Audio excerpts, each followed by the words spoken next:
Women weren't just important to the war effort because they helped make computers or supported men who bravely went off to war. Women filled the roles the men had left vacant in order to keep this country going.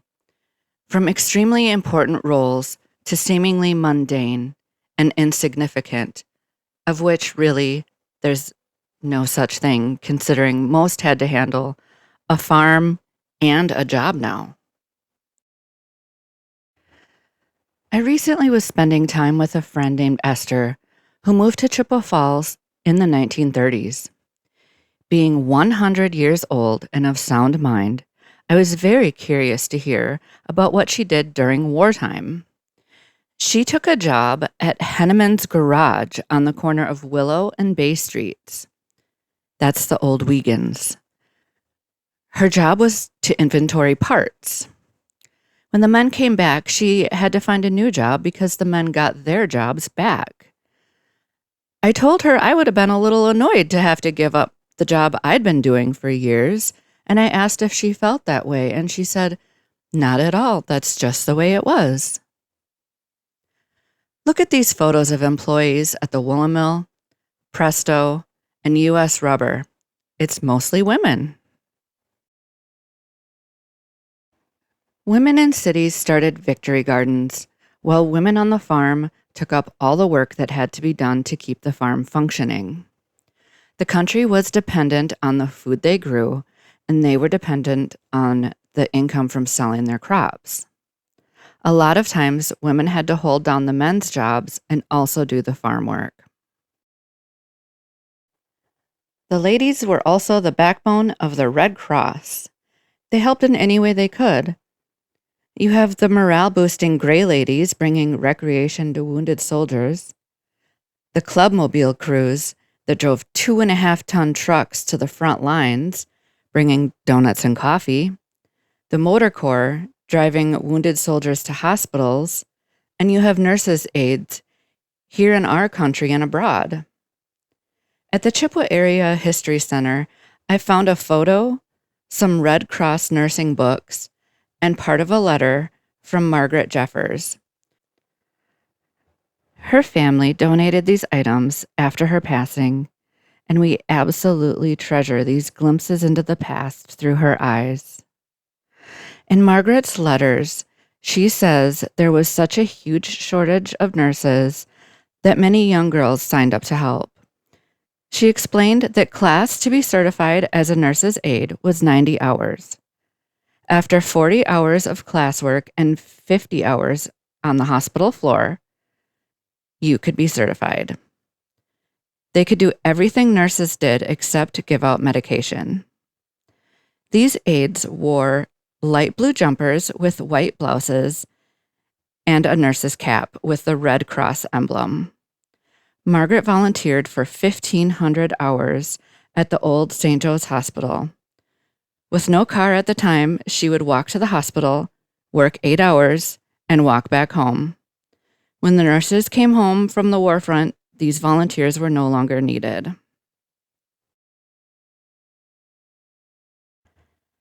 From medical care to blood drives, from scrap metal drives to making clothing for soldiers, these lady volunteers even organized to knit socks, sweaters, and other necessities, sew hospital garments, and assemble surgical dressings for troops. They really tried to make sure all needs were met at home and on the battlefield. The 1940s marked the most intense period of civic engagement for the Chippewa County Red Cross. Wartime scrap drives and packages, headquartered out of the community hubs in Chippewa Falls, volunteers packed prisoner of war packages, ran collection drives for essential materials, and taught first aid classes to prepare citizens for domestic emergencies. The American Red Cross officially launched its National Blood Donor Program in 1940. A doctor in Chippewa Falls started a blood donor club that was affiliated with the War Memorial Blood Bank in St. Paul. During World War I, there were about 55,000 women volunteers, And by World War II, there were 3 million. This country owes a lot to these strong women. The government encouraged folks on the home front to have gardens. They needed to produce food to feed people at home and to send our service members abroad. They called them victory gardens. Communities across the nation having multiple gardens meant less gasoline would be used for shipping. Check out this great Victory Garden photo album at the Chippewa Area History Center. Geraldine Capek was 13 in 1943 when she started her Victory Garden. She started her garden as a 4-H project and kept fantastic notes. Leinenkugels hosted the local Victory Gardens at Leinenkugel Field by the cemetery on State Street for a couple of years. Speaking of vegetables, Lane Canning had operations in Chippewa Falls and Eau Claire. You'll never guess who we had working at the canning factory in the 40s. I'm sure some women stepped in, but we also had German prisoners of war in a camp in Eau Claire. Well, it was actually the 4-H grounds off Fairfax Street, I believe between Spooner and Fenwick, but hopefully someone can let me know if that's incorrect. Okay, so picture this. It's 1945. The first group of German POWs arrive in July and harvest and can peas.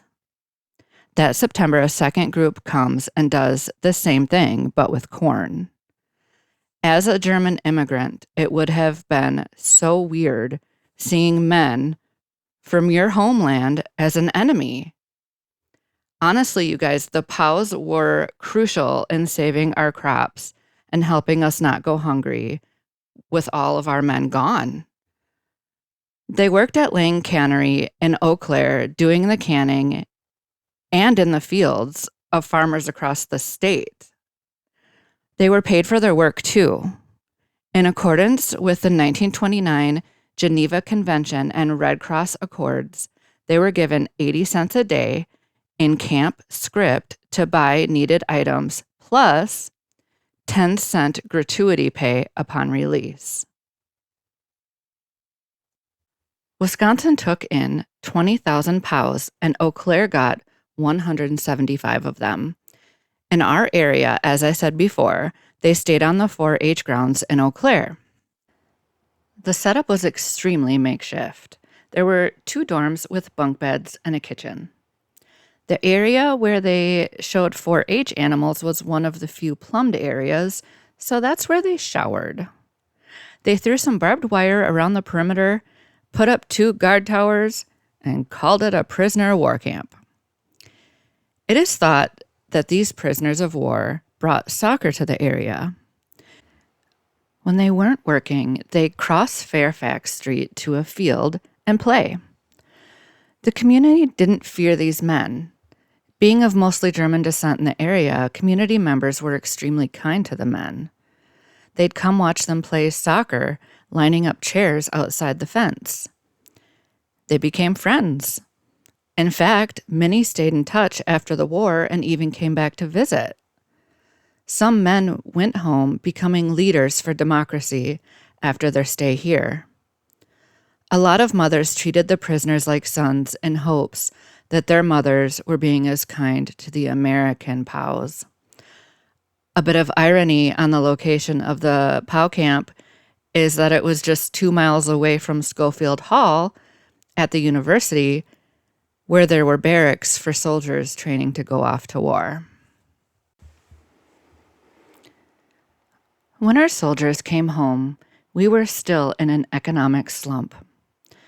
There was no money to pay for food, housing, or necessities. Men came home needing education, work, and obviously a home.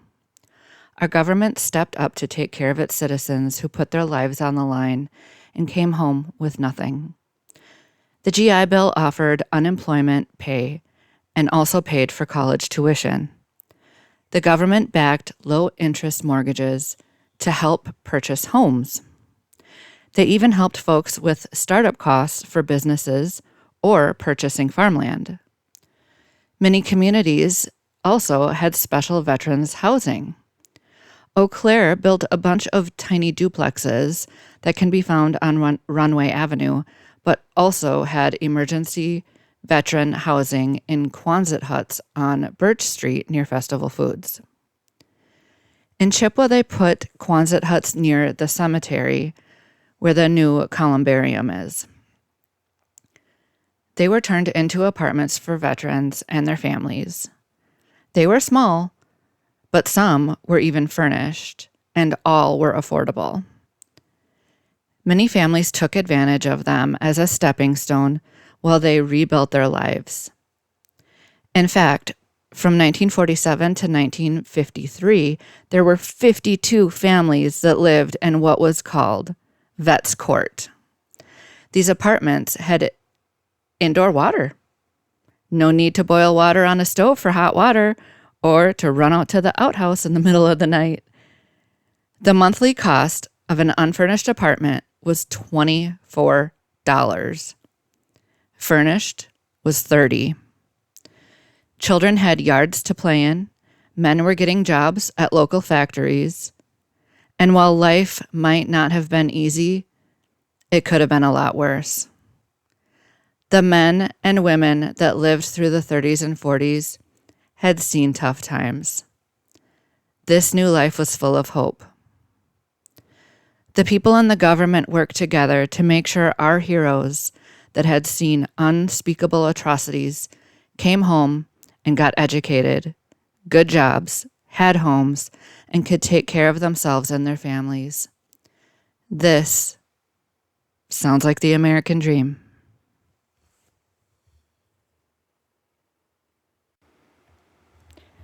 So, thank you with all my heart to everyone who has helped keep this country safe, who helps take care of veterans, who helps take care of community members in any way.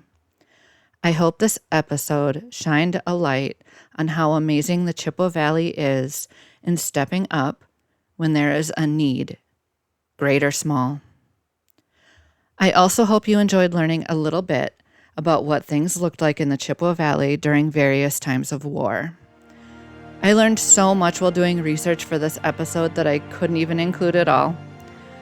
I'm incredibly grateful for all of the help from multiple people and local museums while doing research for this episode.